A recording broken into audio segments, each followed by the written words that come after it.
Oi, gente, tudo bem com vocês? Hoje eu vou falar bem rapidinho sobre Inconfidência Mineira e Conjuração Baiana. Eu pretendo fazer bem rápido porque são temas bem pequenos.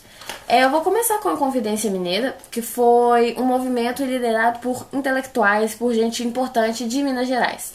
Eram intelectuais, pessoas, nobres comerciantes, até mesmo gente do clero e governadores da capitania que estavam envolvidos nisso aí. E tiveram muitas razões que levaram eles a planejar essa conspiração. Alguns fatores foram que as autoridades portuguesas estavam ameaçando o interesse da elite, eles também estavam contrariados com esse excesso da coroa portuguesa. Eles também estavam sob influência dos ideais iluministas, muitos deles inclusive tinham grupos em que eles discutiam política e religião e filosofia e tudo mais. E também estava tendo teve a independência dos Estados Unidos, que serviu de inspiração não só para a Inconfidência, mas para a Conjuração Baiana e para outros movimentos revolucionários que tiveram por aí. Além disso, a razão mais exata para ter a Inconfidência Mineira foi a ameaça de derrama que estava rolando em Minas Gerais. Por que acontecia? Como Minas Gerais era uma capitania de Portugal, colonizada por Portugal, eles deviam parte do ouro que era retirado daqui para metrópole, para Portugal. E aí, quando chegava numa quantidade muito grande de dívida, tinha essa ameaça de derrama, que seriam os soldados da coroa entrando nas casas das pessoas e tirando tudo delas para sanar imediatamente a dívida e ia catando os trens das pessoas até pagar tudo. E aí ia vir um cara aqui em Minas Gerais e o pessoal teve essa ameaça de que seria decretada derrama porque Minas estava devendo muito para a coroa. E aí as pessoas estavam revoltadas com isso e começaram a planejar a Inconfidência Mineira. Então, eles planejaram essa conspiração e estavam contando que as pessoas, a parte popular de Minas Gerais, também aderiria ao movimento caso houvesse de fato a derrama.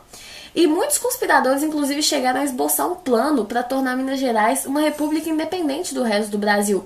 Eles queriam fazer uma capital, um país realmente republicano, com a capital em São João del Rei, com um exército, universidades, Casa da Moeda, livre comércio, manufatura, um tanto de coisa, mas eles não chegaram a escrever isso para que não fosse usado como contra eles caso o movimento fosse descoberto. Eles também tinham combinado entre eles que se alguém fosse pego não ia dedar os amiguinhos. Então, eles planejaram isso tudo. Só que o que aconteceu? Um tempo depois, a ameaça de derrama foi cortada. O governo coroa falou que não ia ter derrama de jeito nenhum. E aí o pessoal que tava aí animado perdeu a coisa que fez todo mundo se animar para ter a Inconfidência Mineira. E aí o movimento enfraqueceu. E aí, até aí estaria tudo bem. Mas um cara decidiu dedar o movimento. Era um cara que, eu esqueci o nome dele, mas ele tava devendo muito pra coroa. E aí ele contou pro governador que tava tendo essa conspiração e deu uma lista com os nomes das pessoas envolvidas para que ele tivesse as dívidas dele pagas. Então ele teve as dívidas dele perdoadas e um monte de inconfidentes foram presos, interrogados e tal. E aí eles fizeram um julgamento e condenaram 11 pessoas à morte e 7 pessoas a serem exiladas na África. Só que no ano seguinte essa pena foi mudada e todas as pessoas foram condenadas a exílio na África e só uma delas foi condenada à morte. E essa pessoa, no caso, foi o Joaquim José da Silva Xavier, que é o Tiradentes. Então ele foi enforcado, esquartejado, e a cabeça dele foi pendurada num mastro e o resto das partes do corpo dele nas estradas das Minas Gerais no dia 21 de abril. Tanto que é o feriado do dia de Tiradentes. Então, tipo assim, por que só o Tiradentes morreu? Porque o Tiradentes, ele era o mais ardoso dos Inconfidentes, ele não negou as ideias dele da Inconfidência em nenhum momento, ele falava abertamente delas e ele não negou nada, e ele inclusive foi apontado como o principal líder da Inconfidência Mineira, o que não era verdade. E ok, o Tiradentes morreu e tudo mais, mas depois, quando foi proclamada a República, ele recebeu uma imagem muito heróica, tanto que o Tiradentes é o único personagem da história brasileira que tem um feriado só pra ele em todo o país. É o único. O dia de Tiradentes, dia 21 de abril, é feriado aqui, é feriado no Amazonas, é feriado no Acre, é feriado em todo lugar. Porque, assim, depois que eles... É importante entender por que ele foi transformado em herói.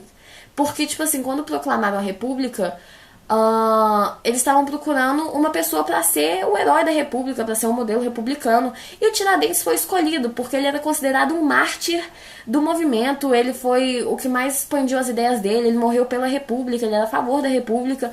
E, além disso, Tiradentes era um militar. E ele lutou contra Portugal. E a República foi proclamada por militares. E o fato de Tiradentes ser militar ajudou muito. Então, até hoje ele tem essa visão meio heróica. Foram feitas, inclusive, muitas pinturas que comparavam ele a Jesus. Inclusive que a gente tem essa imagem de Tiradentes como um homem com uma barba muito grande, parecendo meio que Jesus Cristo, assim. É por causa dessa visão que foi feita depois da proclamação da República. E agora a conjuração baiana, também chamada de conjuração dos alfaiates, é muito simples. Foi um movimento que o pessoal... Foi feito pelo povão, não foi feito pela elite, como foi a independência, a Inconfidência Mineira, perdão. Tipo assim, foi planejada por alfaiates, por pequenos comerciantes, soldados, ex-escravos, e aí por poucos intelectuais. E por causa disso que a repressão foi tão feroz. Muita gente morreu, muita gente foi presa, meteram um pau nos caras. E o que aconteceu? Os caras, eles estavam espalhando ideias aí, influenciadas na independência dos Estados Unidos, na Revolução Francesa e na do Haiti também, eles queriam proclamar república na Bahia, queriam o livre comércio, aumentar os salários dos soldados e ter igualdade racial, porque tinha muito preconceito contra negros e contra escravos e tudo mais. E aí o movimento foi duramente reprimido. E é isso. Só isso, gente. Espero que tenha sido bom. Beijo.